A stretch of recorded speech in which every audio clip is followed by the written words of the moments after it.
Hello everyone, welcome to the session. तो आज जो हमारा द हिंदू का जैसे कि हम यहाँ पर सीरीज चला रहे हैं डेली न्यूज़ एनालिसिस की, द हिंदू की जितनी भी इंपॉर्टेंट न्यूज़ रहती है उनको हम कवर करते हैं और इसके साथ ही जो हमारे यूपीएससी करंट अफेयर के टॉपिक हैं वो भी बहुत अच्छे से कवर हो जाते हैं। तो इसमें हमारे जो मेजर सब्जेक्ट रहते हैं ये पूरी हमारी जितना भी कोई भी एग्जाम होता है तो उसमें जो 5 मेजर सब्जेक्ट होते हैं उसमें polity IR, history, art and culture, economy, science and tech और इन्वायरमेंट, इसके साथ ही जियोग्राफी भी होता है। तो आज जो है 5 अक्टूबर 2025, तो आज की हमारी जो द हिंदू की इम्पोर्टेंट खबर रहेंगी वो इतनी ज़्यादा तो नहीं है लेकिन जितनी भी हैं वो बहुत ही ज़्यादा इम्पोर्टेंट है। तो हम जैसे कि आपको पता ही है कि हमारी शुरुआत करते हैं, हाँ, क्वेश्चन ऑफ द डे से हमारी शुरुआत होती है जिसमें हमारा जो हमने आपको कल के सेशन में लास्ट में जो क्वेश्चन मिलता है आपको, तो क्वेश्चन क्या था कि which one of the following is the national aquatic animal of India, यानी कि हमारा जो नेशनल एक्वेटिक एनिमल इंडिया का कौन है। तो आपको जैसे कि पता ही होगा बहुत ही आसान सा ये क्वेश्चन था, तो इसमें हमारा सी ऑप्शन करेक्ट है। यो है जो है गंगा डॉल्फिन, यानी कि गंगेटिक जो डॉल्फिन है वो हमारी नेशनल एक्वेटिक एनिमल है। ठीक है, तो इसमें हमारी जो फर्स्ट न्यूज़ है हम उसको देखते हैं। तो देखिए न्यूज़ क्या आ रही है कि Punjab farm fire cases fell 70% in 2024। तो 2024 का जो डेटा देखा गया उसमें 70% जो केसेस हैं पराली को जलाने वाले केसेस कम हुए हैं, लेकिन जो अगर हम टोटल एरिया देखें कि पराली जलने का या फिर टोटल ज़मीन में जो भी आग लगने का एरिया था वो बहुत ज़्यादा हुआ है। तो इसमें काफ़ी ज़्यादा मतलब कि विवाद खड़े हो चुके हैं कि आखिर ऐसा कैसे हो सकता है। अगर पूरे केसेस 70% कम हुए हैं तो फिर एरिया कैसे बढ़ सकता है। तो इसमें अलग अलग जो भी एक्सपर्ट्स थे उन्होंने अपने अपने बयान दिए। ये जो डेटा लिया गया है ये जैसे कि डेटा है जो सैटेलाइट के थ्रू ये पूरा डेटा कैप्चर किया जाता है। तो satellite aggregation data from the Punjab remote sensing centre जो है और the Punjab pollution control board PPCB, इन्होंने ये डेटा दिखाया कि 10,909 जो है इंसिडेंट्स जो है फार्म फायर के पंजाब में देखे गए थे 2024 में। इससे पहले 2023 की अगर हम बात करें तो वहां पर 36,663 केस आए थे पराली जलाने के। तो अब 24 में 70% कम हुए, तो इट मीन्स 10,909 केस आए थे पंजाब के।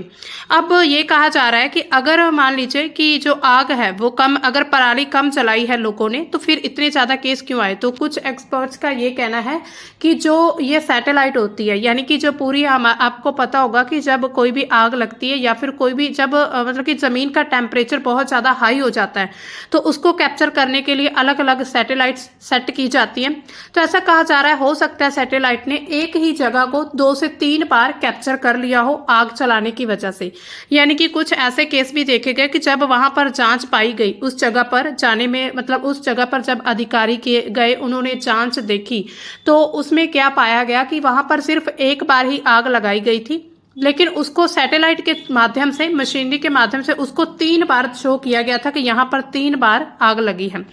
इससे पहले कुछ ये भी कह रहे हैं कि जैसे लोगों को पता होता है कि जो सैटेलाइट जितना भी ये डेटा वगैरह चेक करती है, यानी कि जो टेम्परेचर चेक करने का टाइम रहता है वो पूरा दिन में रहता है, सुबह 9-10 बजे से लेकर शाम 5 बजे तक। तो इस बीच हो सकता है जो किसान है, जो भी फार्मर्स है, उन्होंने आग ना लगाई हो, उन्होंने भी टाइमिंग के अकॉर्डिंग 5 बजे के बाद, शाम 5-6 बजे के बाद ये खेत चलाए हों या फिर पराली चलाई हो। तो इस वजह से ये जो है ऐसा देखा जा रहा है कि अब ऐसा क्यों हुआ है। अब देखिए इसमें जो अगर हम थोड़ा डेटा देखें कि हमारा डेटा क्या है, तो डेटा ये है, इसमें 2023 को 2024 से कंपेयर किया गया है। तो 15 सितंबर से लेकर 30 नवंबर तक पंजाब में जो कुल घटनाएं थी 2023 में 36,000 कुछ घटनाएं थी, लेकिन ये 2024 में संख्या घटकर 10,000 रह गई थी। इट मीन्स कि 70% कमी हुई थी। ये जो राज्य सरकार की सख्त मतलब निगरानी की वजह से हो पाया, या फिर मशीनरी में कई बार सब्सिडी मिल जाती जिसमें हैप्पी सीडर, सुपर SMSR जो होते हैं उसके साथ जो जुर्माना लगता है, या फिर FIR के जो भी कार्रवाई यानी कि जो भी एक्शंस लिए गए थे फार्मर्स के अगेंस्ट, तो उनका ये परिणाम बताया जा रहा है। तो जो कृषि मंत्री है विजय सिंगला, उन्होंने कहा है कि ये बहुत ही एक महत्वपूर्ण सफलता है, यानी कि काफ़ी उन्होंने कहा है कि एक अच्छी ये सफलता देखी गई है। इसका जो प्रभाव है, यानी कि ये पूरा पराली जलाने का प्रभाव कहाँ तक देखा गया था, दिल्ली में भी देखा गया था, यानी कि वायु प्रदूषण बहुत ज़्यादा बढ़ गया था। हालांकि वहाँ पर भी बहुत ज़्यादा लोग जो है अपने व्हीकल्स यूज़ करते हैं, तो इसकी वजह से भी जो वायु प्रदूषण है वो ज़्यादा हो रहा था। जहाँ पर जो पराली जलाने का जितना योगदान था वो 14% तक देखा गया, यानी कि पहले जहाँ पर 50 से 70% तक ये पराली जलाने का योगदान था, अब यहाँ पर ये देखा गया सिर्फ 14% तक जो पराली जलाने का जितना योगदान था, इनको पाया गया है कि सिर्फ 14% तक ही पराली जलाने का योगदान रहा है। तो इसी तरह ये जो डेटा है, ये हमारा मतलब हमें डेटा ये बताता है। अब देखिए इसके बाद जो क्षेत्र में, यानी कि जिन क्षेत्रों में आग या फिर जो क्षेत्रों में वृद्धि देखी गई है, वो आखिर ऐसा क्यों हो रहा है, यानी कि पराली चलाने वाले जो केसेस हैं वो इतने ज़्यादा क्यों सामने आ रहे हैं। तो इसमें भी अगर हम देखेंगे तो किसान क्या करते हैं, अपनी जो एक बार उनकी जो भी ये जो हो जाती है कृषि, यानी कि एक बार जो अपनी फसल उगा लेते हैं, उसके बाद बुआई कटाई होने के बाद जो पराली बच जाती है, तो उसको जलाने के लिए, यानी कि उसका निपटारा करने के लिए किसान क्या करते हैं, ये पराली वगैरह को जलाना शुरू कर देते हैं। तो ये जो घटनाओं की संख्या तो घटी है, लेकिन जो यानी कि उपग्रह यानी जो डेटा सैटेलाइट है, उससे पता चला कि जो क्षेत्र जिनमें आग लगी थी, यानी कि बर्न्ट एरिया जो है, उसमें कमी नहीं हुई है, बल्कि उसमें बढ़ोतरी हुई है। 2022 में 35,000 वर्ग किलोमीटर से अधिक जो एरिया था वो जलाया गया था, और 2023 में 30,000 वर्ग किलोमीटर का एरिया था। 2024 में 30,000 वर्ग किलोमीटर के आसपास का जो एरिया वो जला हुआ दिखाया गया। अब देखिए पराली जलाने के नुकसान क्या होते हैं, यानी कि किसी ना किसी चीज़ के नुकसान काफ़ी रहते हैं। तो इसमें सबसे पहला जो कारण हम सभी को नॉर्मल, ये सबको पता ही होगा कि इससे प्रदूषण होता है, पोल्यूशन। तो इसमें जो PM 2.5 है, PM 10 या फिर ब्लैक कार्बन, CO2, CO, ये सभी गैसें जो होती हैं वो रिलीज होती हैं, यानी कि निकलती हैं इन पराली चलाने से। 2024 में दिल्ली NCR में देखा गया कि जो पराली चलाने के बाद वायु प्रदूषण जो है उसमें 14% तक योगदान इसका रहा था, लेकिन पीक सीजन में ये बहुत ज़्यादा 30 से 40% तक पहुंच गया था। इसके बाद एयर क्वालिटी इंडेक्स पर भी असर पड़ता है। दिल्ली में अगर एयर क्वालिटी इंडेक्स जो अक्सर 400 से लेकर 500 की श्रेणी में रहता है, तो जिससे क्या होता है कि दिखने योग्य भी नहीं रहता और जलवायु भी काफ़ी ज़्यादा प्रभावित होती है। इसके साथ ही कुछ जो इन्वायरमेंटल प्रभाव क्या रहते हैं, पराली चलाने से ग्रीन हाउस गैसें वो बढ़ती हैं, उनका उत्सर्जन होता है, ग्लोबल वार्मिंग को बढ़ावा मिलता है। और पंजाब में जो CO2, अगर हम देखें कि CO2 कितना उत्सर्जन हुआ 2024 में, 30,000 वर्ग किलोमीटर क्षेत्र जलने से लाखों टन जो कार्बन डाइऑक्साइड है वो इसमें रिलीज हुई है। इसके बाद आग से क्या होता है, मिट्टी के जो भी सूक्ष्म जीव होते हैं, कीट, छोटे छोटे जीव जो उपजाऊ होते हैं मिट्टी के लिए या फिर किसी भी प्रकार की फसल के लिए, तो वो सभी मर जाते हैं, जिससे जो पारिस्थितिकी तंत्र होता है वो असंतुलित हो जाता है। इसके बाद जो PM 2.5 और VOC के कारण अस्थमा, यानी कि शारीरिक जो बीमारियां होती हैं, सेहत को काफी नुकसान होता है, ब्रोंकाइटिस होते हैं या फिर क्रॉनिक ऑब्स्ट्रक्टिव या फिर पल्मोनरी डिसीज होती है, इन सभी का खतरा बढ़ जाता है। तो ऐसे में जो सांस लेने की जो भी समस्याएं होती हैं वो भी ज़्यादा उत्पन्न होनी शुरू हो जाती हैं। तो इसमें देखा गया कि 20 से 30% तक ऐसे रोगों में भी बढ़ोतरी देखी गई थी। इसके बाद ही अस्थमा, जो ये सब हमने देख लिया। इसके बाद VOC और जो पॉलीसाइक्लिक जो एरोमेटिक हाइड्रोकार्बन है, यानी कि PAH जैसे जो भी रोग होते हैं, ये कैंसर हो सकते हैं।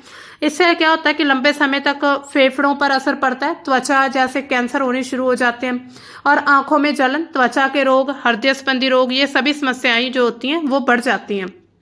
इसके बाद जो पोषक तत्व होते हैं मिट्टी के या फिर किसी भी हम कह सकते हैं फसल के लिए जो जरूरी तत्व होते हैं वो सब नष्ट हो जाते हैं। मिट्टी में क्या होता है, नाइट्रोजन सबसे ज़्यादा पाया जाता है, फॉस्फोरस, पोटाश, सल्फर। तो इन सभी जितने भी पोषक तत्व है, ये पराली की वजह से, यानी कि आग जलाने की वजह से ये सब नष्ट हो जाते हैं। इसके साथ ही जो कार्बनिक पदार्थ होते हैं, ऑर्गेनिक कार्बन, उनकी कमी हो जाती है। मिट्टी की जो पानी धारण करने की क्षमता वो भी कम होती है। इसके बाद ही जो कृषि लागत उसमें वृद्धि होगी, और वृद्धि होने के साथ ही यानी कि कृषि क्या करेंगे फिर, अब देखिए जब इसमें पोषक तत्वों की कमी होगी तो फिर बाद में फर्टिलाइजर, खाद वगैरह जो एक्सटर्नल जो भी पदार्थ होते हैं वो डाले जाएंगे। इससे क्या होगा कि जो कृषि है उनकी जो कॉस्ट प्राइस भी बढ़ता जाएगा।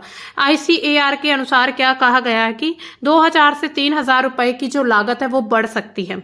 इसके साथ ही स्वास्थ्य संबंधी जो भी समस्याएं हैं वो सब हमने डिस्कस की, और ये भी देखा गया कि 2024 में दिल्ली में 15% तक जो स्वास्थ्य को लेकर खर्च हुआ उसमें वृद्धि दर्ज की गई है।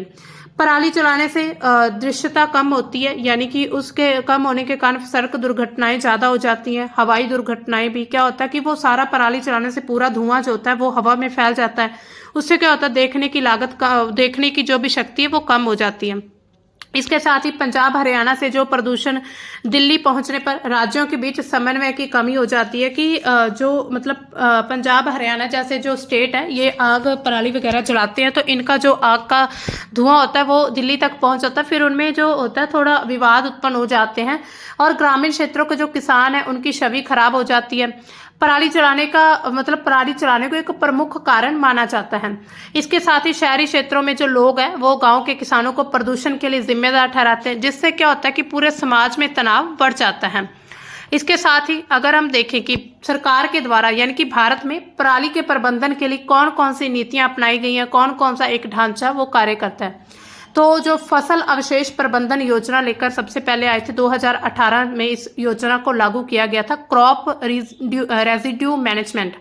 ये जो है ये योजना जो केंद्रीय कृषि और किसान कल्याण विभाग के द्वारा लागू की गई, अब यही उसको कंट्रोल करती यानी कि उसके द्वारा संचालित की जाती है। इसका उद्देश्य क्या, खास तौर पर अगर ये पराली के निपटारे के लिए, तो इट मीन्स कि पराली चलाने से जो भी प्रदूषण होता है उसको कम करना, ये इसका एक उद्देश्य है।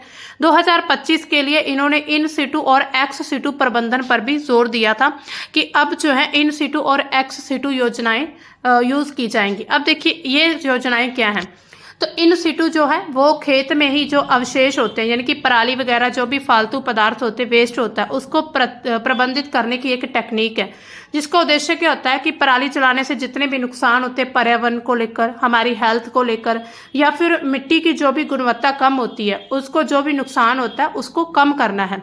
तो भारत सरकार या फिर राज्य सरकारें ये खास करके पंजाब और हरियाणा में जहां पर जो कृषि बहुत ज़्यादा की जाती है और उसके बाद किसानों के द्वारा जो कृषि का वेस्ट होता है उसको आग लगाई जाती है, तो वहां पर हैप्पी सीडर, बायो डिकम्पोजर और जो direct seeding of the rice जैसी तकनीकों को बढ़ावा दिया जा रहा है, यानी कि ऐसी टेक्निक्स होती हैं कि जो पराली का निपटारा है उनके खेत में ही कर दिया जाए।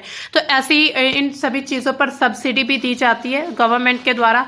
इसके साथ एक्स सीटू उपयोग क्या होता है कि जो भी इन सीटू का मतलब उसी फसल के यानी कि उसी जमीन पर ही उसका निपटारा करना, एक्स का मतलब बाहर ले जाकर, खेत से बाहर ले जाकर इनका निपटारा करना और इसको अलग अलग उत्पाद या फिर ऊर्जा स्रोतों में परिवर्तित करना। यानी कि इससे क्या होता है कि जो भारत सरकार उन्होंने बायोमास पावर प्लांट लगाए हैं, बायोगैस, और उसके साथ ही पैलेटाइजिंग यूनिट के माध्यम से पराली को खेत से बाहर निकालकर बड़ी बड़ी गोलियां बनाकर उनको मशीन के माध्यम से इकट्ठा करके ऐसे, तो फिर उनको कहीं ऐसे उद्योग के क्षेत्र में लगा देना जहां पर उनकी जरूरत हो, जैसे भट्टे, ईंट के भट्टे वगैरह होते हैं या फिर बड़े बड़े उद्योग होते हैं, तो उनमें इस पराली को यूज किया जा सकता है। तो ये सब कुछ एक्स सीटू उपयोग यानी कि एक्स सीटू टेक्निक होती है। इसके बाद जो हवा की गुणवत्ता है उसके प्रबंधन आयोग के द्वारा भी कुछ दिशा निर्देश दिए गए थे कि उन्होंने कहा कि पराली जलाने को पूरी तरह खत्म करने का हमारा एक लक्ष्य है। हालांकि ये लक्ष्य अभी लक्ष्य की तरफ पहुंचा जा रहा है। इसमें इन सिटू प्रबंधन, एक्स सिटू, फसलों का विविधीकरण यानी कि अलग अलग प्रकार की फसलें उगाई जाए, सख्त निगरानी रखी जाए और उसके साथ ही लोगों को जागरूकता भी दी जाए। तो ये सभी इनके द्वारा प्रबंधन यानी कि इनके द्वारा किए जा रहे हैं। इसके बाद सब्सिडी और वित्तीय सहायता भी लोगों को दी जाती ताकि वो कम से कम पराली को जलाएं।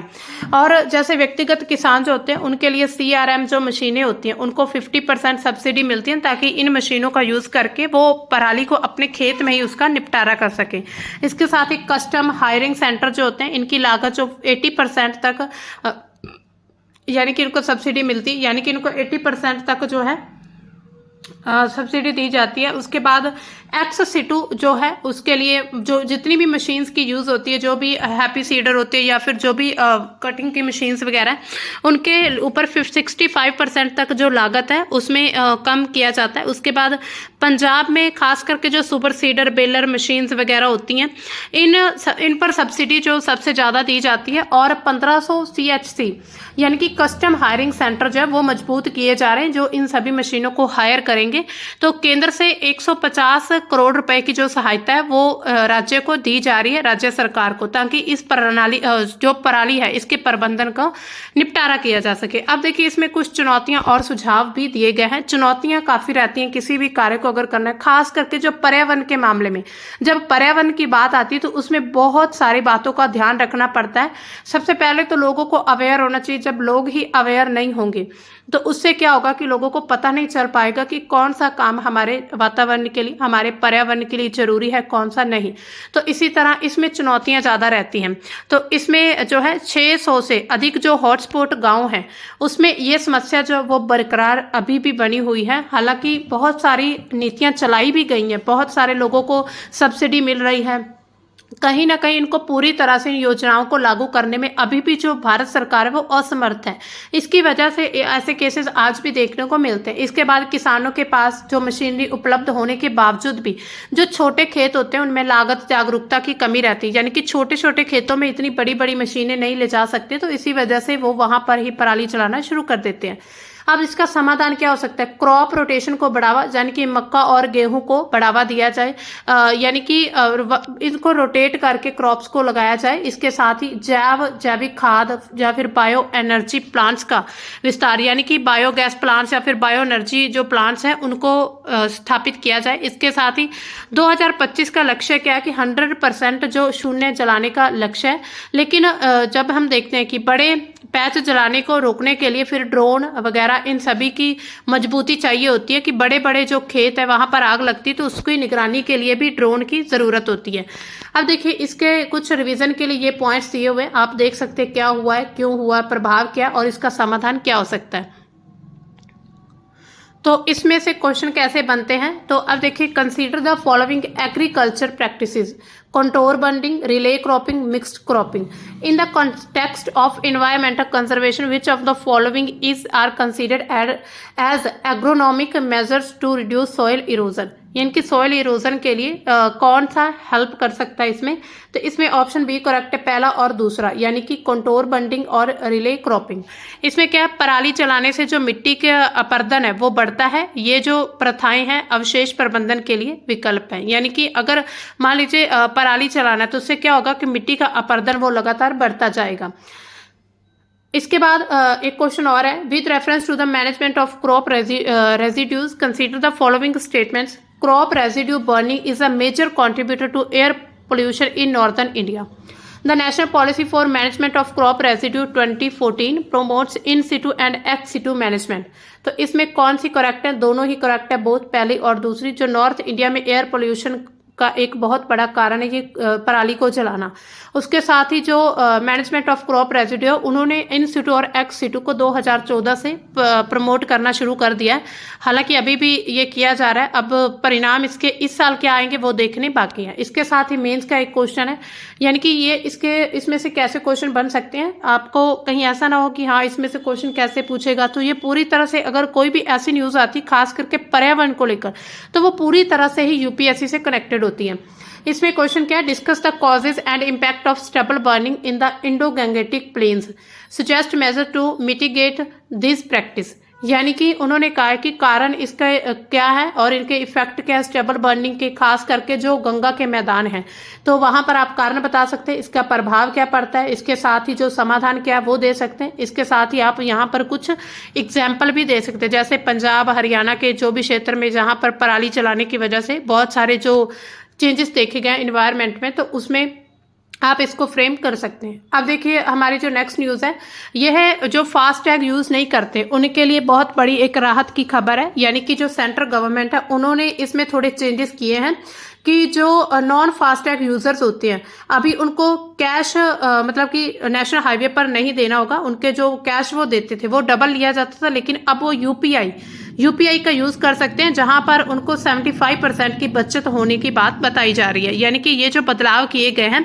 ये अमेंडमेंट है national highway fee termination of rates and collection rules जो 2008 एक एक्ट है उसके माध्यम से ये किया गया। उन्होंने कहा है कि जो यूपीआई जो है उससे सिर्फ 1.25 टाइम्स ही जो है चार्जेस लिए जाएंगे फास्टैग के माध्यम से, यानी कि जो फास्टैग नहीं यूज़ करते हैं अब वो यूपीआई के माध्यम से भी कर सकते हैं। हालांकि पहले ओनली कैश चलता था, तो उससे काफ़ी ज़्यादा मतलब कि लोगों को भीड़ में जैसे कि लाइन लग जाती थी कई बार, है ना, कई बार फास्टैग नहीं भी उसको पिकअप करता था। या फास्टैग तो आप समझते ही होंगे, जो विंडो शीटर पर लगा होता है, जैसे कि विंड शीटर, या मान लीजिए कोई गाड़ी है, इसकी जो फ्रंट की जो आपने देखी होगी बस कार वगैरह, उसकी फ्रंट का जो शीशा होता है मतलब विंडो होती है, उस पर एक छोटा सा कार्ड लगा होता है। तो अब उसको जब स्कैन करते हैं, जो टोल मशीन्स होती है, जो टोल टैक्स होते हैं उन पर मशीन लगी होती है, उनमें मशीन होती है, उसके द्वारा स्कैन किया जाए तो ऑटोमेटिकली अकाउंट में से पैसे कट हो जाते हैं, यानी कि जितने भी उनको चार्जेस पड़ते हैं या जितना भी टैक्स उनका होता है।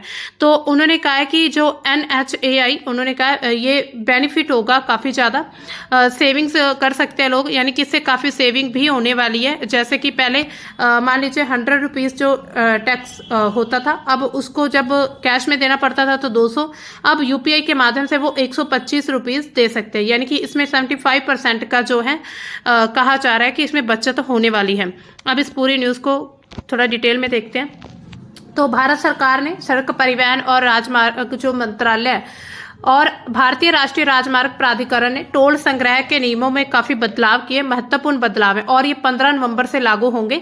इसका उद्देश्य क्या है कि डिजिटल भुगतान को बढ़ावा दिया जाए, जैसे कि यूपीआई का यूज ज्यादा से ज्यादा हो, नकद लेन देन को कम किया जाए, और जो टोल प्लाजे पर उस पर ट्रांसपेरेंसी रखी जाए। यानी कि कई बार ऐसा भी होता था कि वहां पर जो अगर ऑफलाइन या फिर कैश लिया जाता था तो वो ज्यादा भी ले लेते थे, 200 से 300, बाकी जो 100 बचता था वो अपनी जेब में रख लेते थे, तो इससे थोड़ा भ्रष्टाचार बढ़ गया था।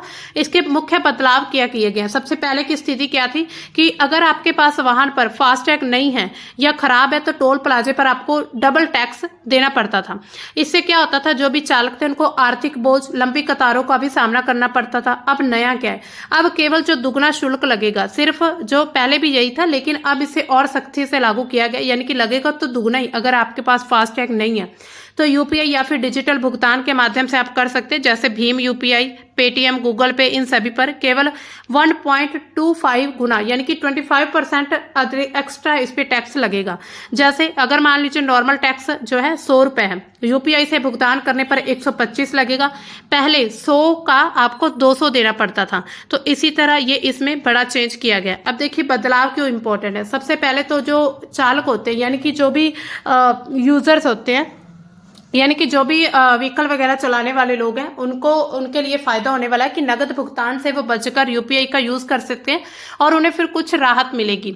इससे क्या होगा, जो भी उन पर जो भी टोल प्लाजे पर रुकने का टाइम था वो कम हो जाएगा, कतारें जो लाइन्स लगी होती थी वो छोटी हो जाएंगी। इसके बाद ही सरकार क्या चाहती है कि 100% हम डिजिटली टोल इकट्ठा करें, यानी कि डिजिटल तरीके से वो टैक्स इकट्ठा करें। तो इसी वजह से फास्टैग की पहुंच अभी तक 98% से अधिक है अब आज के समय पर, यानी कि फास्टैग जब से शुरू किया गया तब से इसकी जो मतलब विस्तार वो काफ़ी ज़्यादा लगातार होता जा रहा है। लेकिन जो गैर फास्टैग के लोग हैं उनको प्रोत्साहित करने के लिए ये कदम उठाया गया कि आप भी फास्टैग ले लीजिए। अब देखिए इसमें हम एक एक्ट का जिक्र आया है, तो नेशनल हाईवे फी एक्ट जो 2008 है, तो 2008 है, इसको हम देख लेते हैं। ये जो एक्ट है इसका उद्देश्य क्या है कि जितने भी नेशनल हाईवेज हैं, पुल, सुरंगें, बाईपास, उन सभी पर जो है टोल यानी कि एक फीस की तरह से टैक्स लिया जाए। तो इससे क्या होगा कि संग्रह की प्रक्रिया को इकट्ठा करना, यानी कि ये टैक्स कैसे इकट्ठा किया जाएगा ये भी इस एक्ट में बताया गया है। इसके बाद पारदर्शिता को सुनिश्चित करना, यानी कि ट्रांसपेरेंसी बनी रहे, भारतीय राष्ट्रीय राजमार्ग प्राधिकरण जो है इसके द्वारा लागू किया जाता है। तो क्वेश्चन ऐसा भी आ सकता है वनडे एग्जाम में कि ये जो टोल टैक्स है यानी कि टोल फी ली जाती है उसको कौन कंट्रोल करता है, तो NHAI, national highway authority of India, इसके द्वारा। ठीक है, तो ऐसे आप इसे क्वेश्चन निकालने की कोशिश कर सकते हैं। अब देखिए इस पूरे एक्ट में प्रावधान क्या है। सबसे पहले तो जो इसमें रूल नंबर 3 और 4 क्या बताता है कि शुल्क यानी कि टैक्स की दर क्या रहेगी। जो टोल फीस है वो भी वाहनों के प्रकार पर डिपेंड करती, कार, ट्रक, बस, इन सभी के लिए वजन और सड़क की लंबाई पर आधारित होती है कि उस व्हीकल का वजन कितना है और उसने कितनी दूरी तय करनी है। जैसे हल्के वाहनों के लिए प्रति किलोमीटर पर सिर्फ 1 रुपए या फिर 0.65 रुपीज जो है टैक्स लिया जाता है, और शुल्क जो है यानी कि ये जो टैक्स लिया जाता है वार्षिक रूप से WHO CPI के आधार पर 1 अप्रैल से संशोधित होता है, यानी कि 1 अप्रैल से फिर इसको अमेंडमेंट करके लागू किया जाता है और इसका निकटतम जो है इसको 5 रुपए में गोल किया जाता है।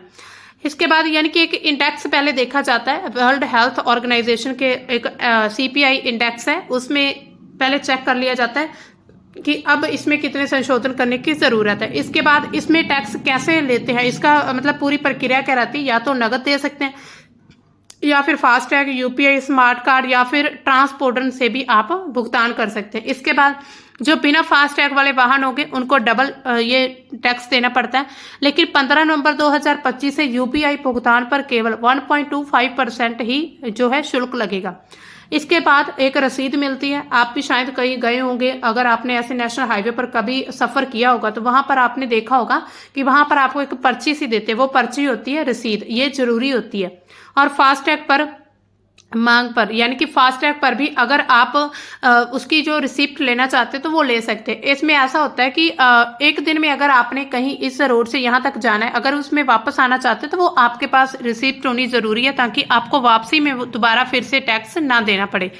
इसके अलावा जो स्थानीय वाहन होते हैं उनको थोड़ा सा मतलब छूट मिलती है। इसके साथ ही जो विकलांग व्यक्ति, उनसे टैक्स नहीं लिया जाता। आपातकालीन वाहन जो होते हैं जैसे एम्बुलेंस या फिर जो फायर ब्रिगेड की गाड़ी होती है उनको छूट मिलती है, और 5% वजन सहनशीलता की अनुमति होती है, यानी कि जो 5% तक ये वजन जो ले जा सकते हैं। इसके साथ ही टोल प्लाजे जो बने होते हैं टोल इकट्ठा करने वाले, उनकी दूरी जो है वो 60 किलोमीटर दूरी होनी चाहिए कम से कम। इसके साथ ही जो PPP यानी कि पब्लिक प्राइवेट पार्टनरशिप मॉडल है, जो प्रोजेक्ट है, इसमें जो है कॉन्सेंट शेयर निजी कंपनी जो होती है वो शुल्क वसूलती है, यानी कि इसमें जो प्राइवेट कंपनी उनके द्वारा ये टैक्स इकट्ठा किया जाता है। कॉन्सेंट्रेशन पीरियड खत्म होने के बाद ही फिर केंद्र सरकार जो है वो 40% टैक्स लेती है। तो सार्वजनिक फंडेड प्रोजेक्ट में भी जो पूंजी ली जाती है उसके बाद भी 40% की दर रहती है, यानी कि पहले जो है ये प्राइवेट कंपनी के द्वारा टैक्स लिया जाता है, उसके बाद जो 40% रेट रहता है वो गवर्नमेंट के द्वारा इकट्ठा किया जाता है। इसके क्वेश्चन कैसे हो सकते हैं, तो which of the following is are the advantage and practicing the national highway authority of India electronic toll collection. तो it is a cashless tolling system, it eliminates toll booth congestion, it enables real time tracking of vehicles। तो इसमें पहला और दूसरा ही ठीक है। Fast tag का जो डायरेक्ट कनेक्शन इसके साथ दिखाया जाता है, ठीक है। इसके साथ एक और क्वेश्चन कैसे हो सकता है, ये 2019 में है। With reference to the national highway authority of India consider the following. NHAI is responsible for the development, maintenance and management of national highways. NHAI collects tolls on national highways। तो ये दोनों ही बिल्कुल सही ऑप्शंस हैं, both 1 और 2 correct है, क्योंकि ये जितना भी नेशनल हाईवेज होते हैं, राष्ट्रीय जो भी राजमार्ग होते हैं, उन पर जितनी भी उनको डेवलपमेंट करना, मेंटेनेंस या फिर मैनेजमेंट करना, सारा कुछ ये नेशनल हाईवे अथॉरिटी के हाथ में होता है। इसके बाद जो भी नेशनल हाईवे पर टैक्स होता है वो भी इनके द्वारा ही वसूला जाता है। अब हमारी जो नेक्स्ट है ये एडिटोरियल है। तो ये जो एडिटोरियल है ये वासुदेवन मुकुंद के द्वारा लिखा गया। एडिटोरियल किस पर है कि भारत में जो लगातार भीड़ आपदा के मामले बढ़ते जा रहे हैं, तो भारत इसके लिए क्या रिस्पॉन्ड कर रहा है, भारत को क्या कुछ करना चाहिए, या फिर भारत इसके लिए आगे और क्या कुछ कर सकता है। तो इसमें आप देख सकते हैं यहाँ पर उन्होंने एक स्टोरी दी है, जो अभी पॉलिटिकल रैली देखी गई थी, जो एक्टर एंड जो तमिलागा जो वेटरी काजागम्मा है, टीवी के फाउंडर विजय, उनके द्वारा ये जो रैली करूर डिस्ट्रिक्ट में एक रैली निकली थी और वहां पर भीड़ में काफी लोगों की मृत्यु हो गई। तो ऐसे आए दिन मामले मतलब भारत में कहीं ना कहीं ऐसे मामले देखने को मिलते हैं। इससे पहले भी आपने देखा होगा जो कर्नाटका के बेंगलुरु में एक स्टेडियम में बहुत ज्यादा भीड़ होने की वजह से वहां पर लोगों की मौत हो गई थी। तो ऐसे लगातार जो भारत में ऐसे भीड़ के मामले वो बहुत ज्यादा बढ़ते जा रहे हैं। तो इसमें आप देखिए जो है ये जो इंडिया है इसको भीड़ को मैनेज करने के लिए क्या क्या करना चाहिए, तो ऐसा ये एक एडिटोरियल है। यहाँ पर देखिए एज द नेशनल लेवल, अगर हम नेशनल लेवल पर देखें, the bureau of police research and development published its most recent comprehensive guidelines on crowd control and the mass gathering management in June 2025। तो जो एक भारत की जो पुलिस रिसर्च एंड डेवलपमेंट जो बोर्ड है उनके द्वारा कुछ गाइडलाइंस जारी की गई थी जून 2025 में भीड़ को लेकर कि कैसे वहां पर जो गैदरिंग मैनेजमेंट है उसको कैसे कंट्रोल करना है प्रशासन के द्वारा। इससे पहले ये जो पूरा एडिटोरियल है ना, ये आपका जो पूरा गवर्नेंस का हमारा जो जीएस पेपर 3 रहेगा उसमें हेल्प कर सकता है। तो जो भी सरकारी नीतियां रहती है, शासन, गवर्नर, इन सभी में ये काफ़ी हेल्पफुल होने वाला है। ये जो गाइडलाइंस है ये intended for police and other law enforcement agencies emphasis scientific and crowd management practices, यानी कि ये जो गाइडलाइंस दी गई थी ये पुलिस एजेंसीज को दी गई थी कि आपने कैसे इनको कंट्रोल करना है। The national disaster management authority has maintained it's managing crowd at events and the venue of mass gathering guide since 2020 alongside suggestive frameworks for crowd management plans. यानी कि ये जो जितनी भी जो गाइडलाइंस दी गई थी ये जो प्रशासन को मिली थी, अब उन्होंने ऐसा कहा जा रहा है कि हो सकता है उन्होंने अच्छी तरह से फॉलो ना करने की वजह से या फिर उनके फॉलो करने में कुछ कमी रह गई थी जिसकी वजह से ये इतने मामले फिर भी सामने आए थे। इससे पहले फरवरी में भी एक क्राउड क्रश हुआ था दिल्ली जो है दिल्ली में, उसमें जो रेलवे में हुआ था और Indian railway updated it's manual for around 60 stations with high footfall by introducing holding areas, better disabled zones and crowd monitoring among others. These measures are mostly advisory, however, and not statutory. तो अब देखिए जो फरवरी में जो एक दिल्ली में railway station पर ऐसा मामला देखा गया था, भीड़ में काफ़ी मतलब उनमें उसमें भी मृत्यु हो गई थी लोगों की। तो उसके बाद जो दिल्ली रेलवे स्टेशन है उन्होंने जो 60 ऐसे स्टेशन थे जहां पर इसकी मेंटेनेंस का पूरा ध्यान रखा और वहां पर कुछ ऐसे गाइडलाइंस, रूल्स, रेगुलेशंस लागू कर दिए गए हैं।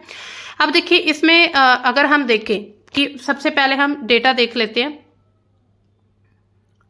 तो डेटा क्या है कि भारत में जो भीड़ भाड़ है उससे आपदाएं, भगदड़, क्रश एक गंभीर समस्या बन चुकी है आज के समय पर। कहीं भी आप देख लें, रैली हो या फिर किसी का कोई भी किसी एक्टर ने जाना हो, कोई स्टेडियम हो या कुछ भी, तो वहां पर काफी ज्यादा भीड़ इकट्ठा हो जाती है। 2024-25 में काफी ज्यादा ऐसी घटनाएं हुई, जैसे उत्तर प्रदेश के जो हाथरस में 121 मौतें, तमिलनाडु का अभी जो कुरूर रैली का है उसमें 39 से 41 मौतें हो चुकी, बेंगलुरु स्टेडियम में 11 मौत, नई दिल्ली रेलवे स्टेशन पर हरिद्वार मंदिर में भगदड़ और इसके साथ ही जो कुंभ का मेला हुआ था वहां पर भी ऐसा कहा जा रहा है कि वहां पर भी भगदड़ जैसे आसार देखे गए थे। इसके बाद सरकार जो है, भारत सरकार, राज्य सरकार ने कई कदम भी उठाए गए हैं जिससे क्या नीतिगत, कानूनी, तकनीकी आधारित इनको लागू करना जरूरी है। हालांकि इनके जो भी लागू करने में चुनौतियां हैं वो भी अभी वैसी की वैसी बनी हुई हैं। अब देखिए राष्ट्रीय स्तर पर क्या प्रतिक्रिया की गई है पूरे मतलब सेंट्रल गवर्नमेंट के द्वारा।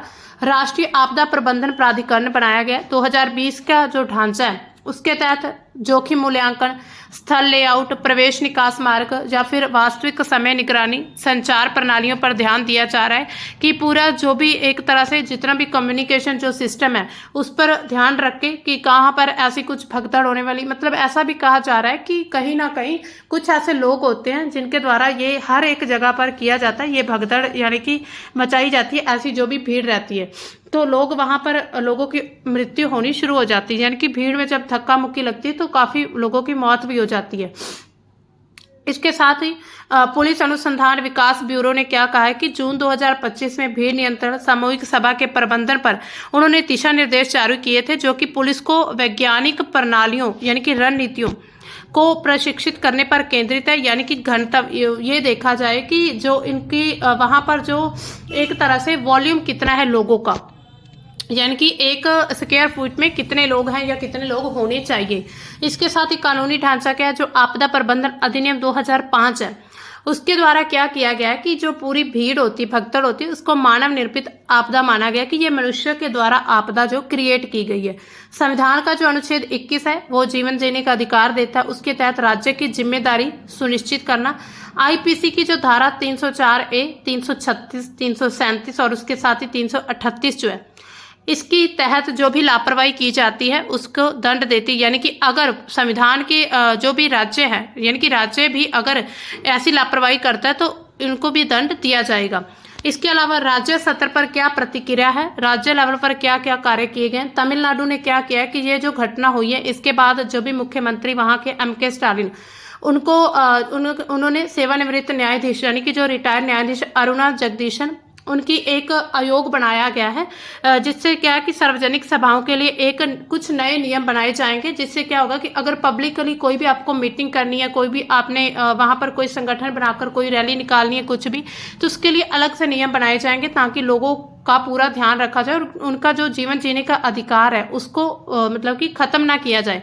इसके बाद कर्नाटका ने क्या किया है, जो बेंगलुरु की घटना हुई थी उसके बाद भीड़ नियंत्रण में विधेयक 2025 पारित किया, पेश किया, जो कि आयोजकों को उत्तरदायी बनाता है, यानी कि जिन्होंने कोई भी वहां पर अगर प्रोग्राम को वहां पर आयोजन किया प्रोग्राम का, जैसे स्टेडियम में जो भी वहां पर जो मतलब क्रिकेटर्स की टीम ने जाना था उनके द्वारा जो भी उनको होस्ट वगैरह करते हैं, यानी कि जिनके द्वारा ये सब कुछ ऑर्गेनाइज किया जाता है, तो उनको एक तरह से लोगों के प्रति जवाबदेह होना चाहिए कि अगर ऐसा हुआ, भीड़ हुई तो क्यों हुई, इतनी ज्यादा लोगों की मृत्यु किस कारण हो गई। पुलिस ने सार्वजनिक आयोजन के लिए SOP जारी कर दिया है, यानी कि जो भी सार्वजनिक आयोजन रहेंगे वो पुलिस के नियंत्रण में रहेंगे। इसके साथ उत्तर प्रदेश ने क्या किया है, 2023 में जो भी सामूहिक सभा होती है उसमें भीड़ प्रबंधन के भी दिशा निर्देश दिए। हालांकि इसको ग्राउंड लेवल पर इन सभी गाइडलाइंस को लागू करा पाना बहुत थोड़ा चुनौतीपूर्ण रहता है। उत्तराखंड में हरिद्वार घटना के बाद जितने भी मंदिर हैं प्रमुख, वहां पर सुरक्षा प्रोटोकॉल लगाए गए हैं। इसके बाद जो महाराष्ट्र, वहां पर नासिक त्रयंबकेश्वर कुंभ मेला जो है प्राधिकरण, उसको शहरी नियोजन नियमों से छूट देने वाला एक विधेयक पारित किया गया। गुजरात ने भी जो भी आपदा प्रबंधन संस्थान है उन्होंने क्षमता गणना, निकास योजना, प्राथमिक चिकित्सा प्रशिक्षण, इन सभी पर सामग्री जो है विकसित कर दी है। उनको भी बहुत सारे मतलब कि ऐसे जो दिशा निर्देश दिए गए हैं सभी राज्य सरकारों के द्वारा। अब इसमें चुनौतियां क्या रहती हैं कि इनका जो पालन है वो पूरी सही तरह से पालन नहीं हो पाता। हालांकि रूल्स बना दिए जाते हैं लेकिन ग्राउंड लेवल पर इसका पालन नहीं हो पाता। कुछ लोगों में जागरूकता की कमी रहती है, कुछ जो अधिकारी होते हैं वो अपनी जिम्मेदारी से पल्ला झाड़ लेते हैं या फिर एक बार वो कह देते हैं उसके बाद वो इसे अपनी एक तरह से राष्ट्रीय जिम्मेदारी ना मानकर सिर्फ एक दो बार कह देने में ही उनको लगता है कि हमने अपनी जिम्मेदारी निभा ली है। इसके बाद समन्वय की कमी रहती है। कई बार क्या होता है, लोग और जो प्रशासन होता है उनके बीच आपसी जो भी समन्वय यानी कि जो भी उनके बीच बातचीत होती है, कम्युनिकेशन की कमी होने की वजह से एक दूसरे की बात को नहीं समझ पाते। इसके बाद तकनीक का सीमित उपयोग, यानी कि कुछ ऐसी टेक्निक्स का कम यूज किया जाता है। राजनीतिक दबाव और जन व्यवहार, यानी कि कुछ अफवाहें भी फैल जाती जिसकी वजह से लोग जो है ज्यादा भागना, इधर उधर दौड़ना शुरू कर देते। इसके बाद कुछ राजनीतिक दबाव, यानी कि अगर हम रैलियों की बात करें तो वहां पर कुछ राजनीतिक दलों के द्वारा दबाव दिया जाता है कि अगर आपने लोगों को भीड़ मतलब उनको क्या होता है, रैली में सबसे ज्यादा कोई भी राजनीतिक दल है उनको भीड़ चाहिए होती है कि हमारे पास ज्यादा से ज्यादा भीड़ हो ताकि लोगों को पता चले कि हमारे पास जो हमारे समर्थन करने वाले लोग बहुत ज्यादा है, हमारे पास वोटर्स ज्यादा हैं। तो इसी वजह से जो है उनके द्वारा पॉलिटिकल दबाव भी पुलिस प्रशासन पर डाला जाता है कि आप भीड़ को कम नहीं करेंगे या फिर कुछ ऐसा हो। तो ये सब कारण बने रहते हैं। तो ये सब बड़ी चुनौतियां रहती हैं ये भीड़ कंट्रोल करने के लिए। तो इसके साथ ही हमारा ये सेशन कंप्लीट होता है। लेकिन आपके लिए ये क्वेश्चन ऑफ द डे है। आज का क्वेश्चन हमारा, चीनी तीर्थयात्री फाहियान ने इनमें से किस के शासनकाल के दौरान भारत की यात्रा की थी? सबसे पहले समुद्रगुप्त, चंद्रगुप्त द्वितीय, कुमारगुप्त प्रथम और स्कंदगुप्त। तो इसका आंसर आपने कमेंट सेक्शन में देना है या फिर अगर आपको इसका आंसर देखना है तो आप कल के सेशन में जरूर आइएगा। तो ये था हमारा आज के जो द हिंदू की मोस्ट इंपॉर्टेंट न्यूज़। तो आज के लिए इतना ही, मिलते हैं हम अपनी कल की न्यूज़ के साथ। तब तक के लिए बाय, थैंक्स फॉर वॉचिंग।